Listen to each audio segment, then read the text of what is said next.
আমি বিশ্ববিদ্যালয়ের শিক্ষক হিসেবে আমার যে উপলব্ধি সরকারের এবং মাননীয় প্রধানমন্ত্রী আপনার জনগণের পালস এখনও বোঝার সময় আছে এবং আমি মনে করি এই জনগণের যে এখন এক দফা সেটাকে আপনি সম্মান জানান।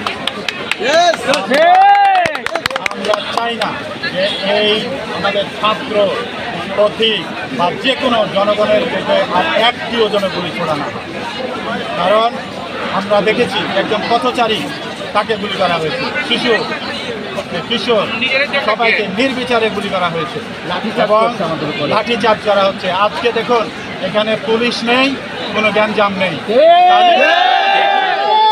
এই গ্যাঞ্জাম তাহলে কারা সৃষ্টি করে, কারা গোলযোগ সৃষ্টি করতে পারে এটা আমরা বুঝেছি। সুতরাং আপনার পুলিশ কিভাবে তদন্ত করে, কি করে, আজকে মামলার জোর, আজকে লক্ষ লক্ষ মামলা কেন আদালতে আমরা বুঝি এই পুলিশের কোনো রিপোর্টই সত্য নয়।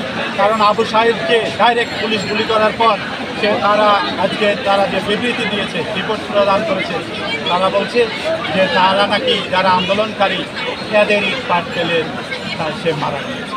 তাহলে বুঝুন, তাহলে তাদের যে এই সব বিবৃতি, তাদের যে ধ্বংসাত্মক কার্যকলাপ সেখান থেকে ফিরে আসুন এবং আপনি অনুগ্রহ করে পদত্যাগ করুন।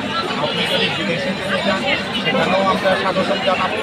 আবার আপনি যদি জনগণের কাছে ক্ষমা চেয়ে দেশেও যদি থাকতে চান আমরা আরও আপনাকে স্বাগত জানাবো।